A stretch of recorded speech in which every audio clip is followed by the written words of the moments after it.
Ever wonder why phishing emails still slip past your filters even with Defender for M365 turned on? You're not alone. Today, we're breaking down exactly how safe links, ATP, and phishing detection actually work together or miss the mark inside Microsoft 365. I think you've set up everything just right. Let's see where threats can still find a way through and why understanding the system as a whole makes all the difference for your business security. Unpacking the Defender for M365 maze, why features alone don't save you. If you've ever scrolled through the Defender for M365 dashboard, you know the feeling. It kind of looks like a collection of toggles and checkboxes. There's a certain comfort in seeing all those switches flipped to on. But if Defender is as simple as turning everything on and calling it a day, why are so many companies still announcing, not so quietly, that another phishing attack got through last week? The truth is, Defender isn't plug and play. And for most admins, that realization hits around the third or fourth incident ticket about a strange email in the payroll inbox. Let's run through a scenario. Imagine it's just another Monday morning. Someone in your org logs into Outlook and opens an email that looks routine. The sender is HR, the subject is about benefits, and there's an Excel attachment, classic stuff. But here's where things spiral. What started as an ordinary, boring HR notice is actually the prelude to a security headache. Suddenly somebody's asking why payroll details are showing up on the dark web. So what happened? The answer isn't as simple as the system didn't work. It's more like the system wasn't used the way it was meant to be. A lot of IT folks believe once they've checked off safe links, ATP, anti-phishing, and maybe a few transport rules, their job is done. Step 2 is looking up best practice policies, M365, and pasting settings found on page 2 of a blog from 2019. But the data doesn't back up that confidence. According to Microsoft's own threat reports, phishing remains the top attack vector. Yes, even for tenants with Defender for M365 fully licensed. So what's the disconnect? Defender for M365 brings together several moving parts, each with a special role. SafeLinks is meant to scan URLs in emails and rewrite them so bad sites get blocked if you click at any point, even weeks after delivery. ATP, or Advanced Threat Protection, is Microsoft's umbrella term for things like safe attachments and anti-phishing policies. Then you have the actual phishing detection engine, which looks at sender behavior, message patterns, and countless little red flags. And we can't forget old-school transport rules, which allow for custom logic. Block this, allow that, flag something else. All these features are layered, but the relationship is less like bricks in a wall and more like a tangled garden hose. Sometimes the right things get through, sometimes they don't, and occasionally water sprays out the side. Here's how it's supposed to work. SafeLinks rewrites and inspects the URLs, scanning for known bad destinations. ATP runs through the attachments using detonation and sandboxing, looking for anything malicious hidden inside macros or embedded code. Phishing detection kicks in by examining everything from sender metadata to the style and wording of the email. The transport rules act last, usually as a kind of catch-all. It sounds airtight until you realize these pieces aren't always in sync. There are overlaps, like both ATP and transport rules trying to filter based on similar criteria. And then there are gaps. A cleverly crafted phishing email might pass a safe links check because the link wasn't known yet, and ATP never flags the plain text because it didn't include an attachment. A common tripwire is default policies. Many organizations leave phishing and spam control settings exactly as provided on day one. The problem? These defaults are intentionally broad. They don't fit your organization's unique risks or business rhythms. Another issue is incomplete configuration. For example, admins might enable safe links for emails only, forgetting about internal Teams messages or Office docs. And sometimes there's just a general confusion. What exactly is the difference between an anti-phishing policy and a mail flow rule? Most folks don't really know unless they've spent hours digging through Microsoft's documentation or learned the hard way after a breach. It's not just anecdotal either. Microsoft's 2023 Digital Defense Report points out that while adoption of Defender features is at an all-time high, successful phishing attacks are still increasing. Attackers keep learning, sure, but gaps in deployment and suboptimal configurations play a big role. Defender for M365 does a lot if you know how to use it as a system, not just a menu of switches. All of this leads to a gray area between feature-enabled and feature actually doing what you think it does. Turning on safe links doesn't mean every bad link is neutralized instantly, especially if policy scope or exceptions aren't clear.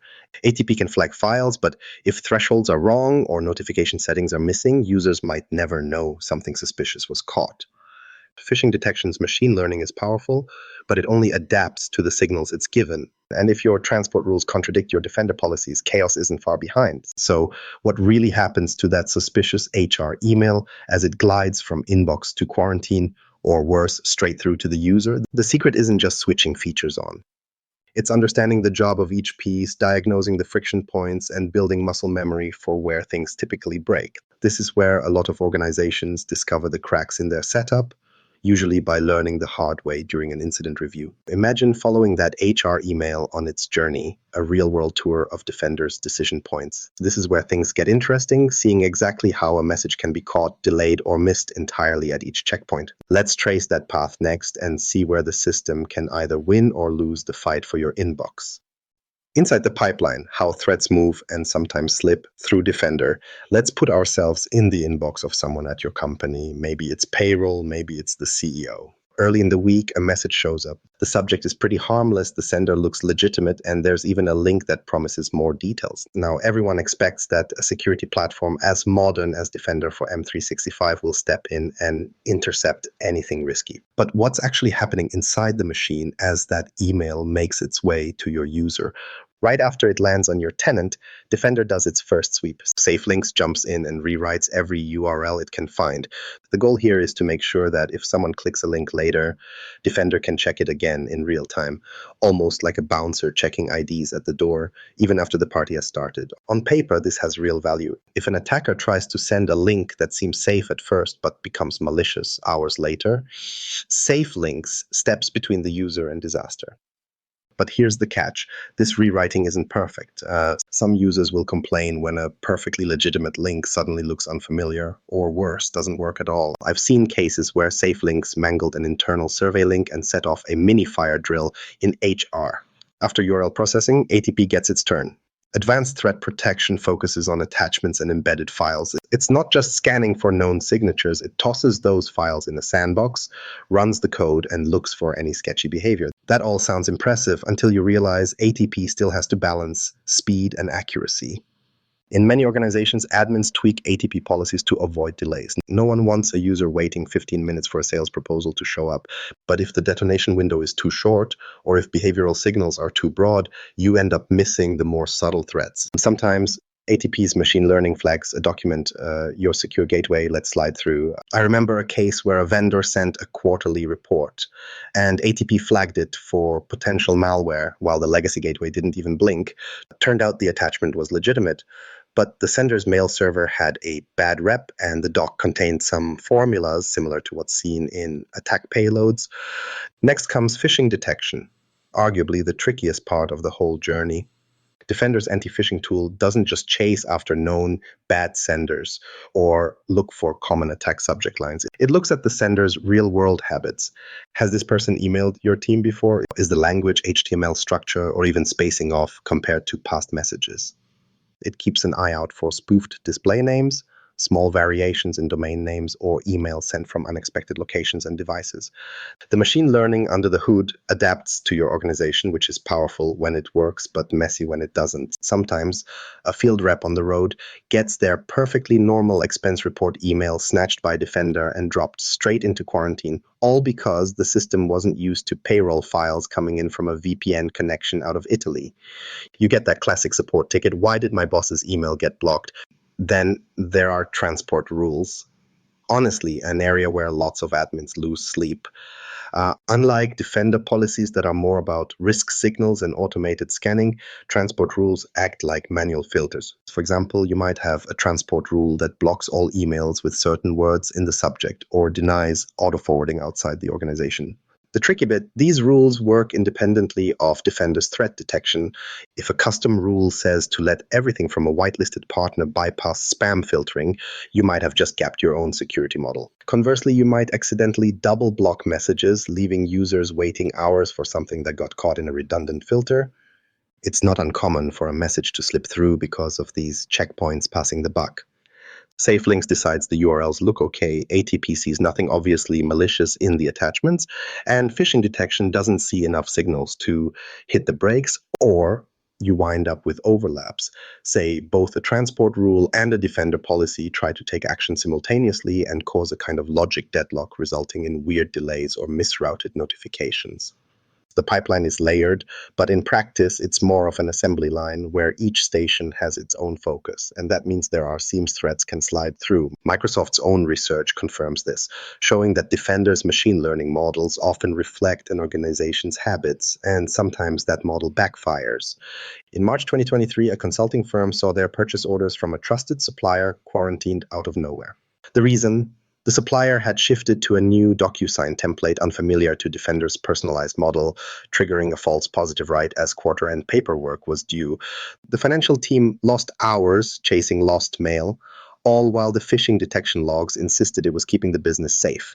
Following just a single email through the Defender pipeline shows that these tools don't work in isolation and don't always overlap the way we expect.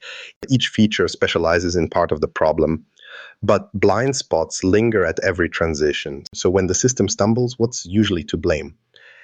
More often than not, it comes down to the way settings are stitched together, and missteps in that process can open gaps a smart attacker will find. Let's get into how those cracks appear when you actually configure the thing.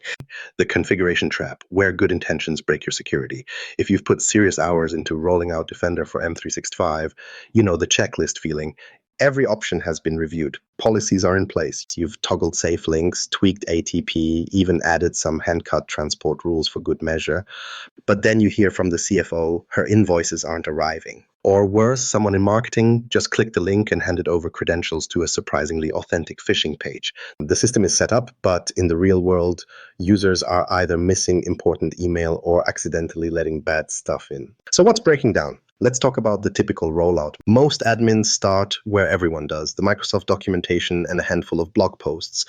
You copy in some best practices, set your safe links and ATP defaults, and maybe grab a policy template. You want to be secure, but you also need email to flow because the execs won't tolerate disruption. And here's the setup for disaster. Those defaults are designed to keep things running quietly. They aren't specific to your business or your industry's risk profile. The more you try to lock it down, the more you risk borking something important. But leave it wide open and you become a Monday morning phishing statistic. Now, config complexity doesn't stop at flipping switches. Let's say you have both Defender policies and transport rules. Both can filter, block, or allow messages, but they play by different rules and timelines. Defender policies are designed with threat patterns in mind: spam, phishing attempts, known bad domains. Transport rules are custom logic, often used for business-specific exceptions or to cover gaps the policies can't reach. Should you whitelist your payroll provider using a transport rule or within Defender? What about allowing partner auto-forwards? The answer depends on how the two layers interact, which isn't always obvious. Conflicting settings can mean your transport rule opens a door that Defender just locked. Or worse, you get double filtering and a quiet black hole for messages you want delivered. Safe link settings can trip you up fast. One global policy might seem like enough, but not all users are equal. I've seen a rollout where the marketing team couldn't open newsletter content because safe links was set to block anything not previously categorized as safe.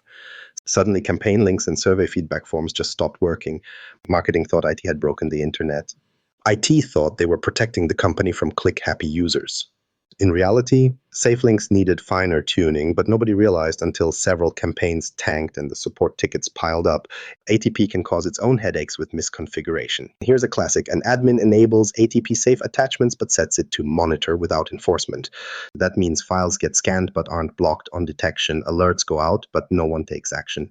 A few weeks in, users start reporting strange login here Excel files, and a phishing campaign slips right through. Because ATP was missing the enforcement hook, it spotted the threat, but let it reach the user anyway. All those dashboards look green, but real-world results tell another story. Phishing detection thresholds present a similar dilemma. Set too sensitive and users will see legitimate emails land in quarantine or get tagged as suspicious. Payroll might not receive invoices, IT misses system notifications, or the CEO's travel plans never arrive. Everybody gets frustrated and suddenly the pressure is on IT to fix security by backing off. Dial the thresholds down and you're flooded with actual threats. It's a constant tug of war, trying to balance what's safe for the company with what's functional for users. The truth is, Microsoft's machine learning models are good, but they need your input on what's usual and what's critical. Let's look at what happens when things go wrong. I worked with a mid-sized firm that followed Microsoft's own guidance to the letter, defaults everywhere, a few transport rules for vendors, and an aggressive phishing threshold. Within weeks, legitimate purchase orders from suppliers vanished. Procurement thought vendors had dropped them, and accounts payable was fielding angry phone calls. When IT traced the issue, they found the emails stuck in quarantine, flagged as probable phish because of formatting quirks. The company had to roll back their policies, rerun awareness training, and even lost a deal because of the communication mess. All of this points to a problem that's less about Defender's capabilities and more about how it's configured and whether you really understand how these settings interact. Defender is powerful, but if your policy logic isn't clear or you rely too much on broad templates, you'll miss threats and block the business at the same time. Attackers love configuration mistakes as much as they love zero-day exploits. So if toggling everything on and hoping for the best isn't enough, what does a real-world effective setup look like? Let's reset everything and sketch the blueprint for a Defender for M365 system that actually works for people and security. Reconstructing the ideal. Building a Defender system that actually works. Imagine you've wiped the slate clean. No inherited policies, no Frankenstein mix of templates and transport rules, just a fresh M365 tenant in Defender, ready to be built out properly. If you know the missteps that usually trip people up, what do you actually need to lock down first? The answer is frustrating and comforting at the same time. There isn't one checklist you can download and call it a day. Instead, it's about knowing your business, deciding what really matters, and picking the right blend of settings for your actual risks and users. That's why so many organizations end up stuck. Every company's email, workflows, partnership agreements, and even user behavior are a little different. There's no set it and forget it for something this interconnected.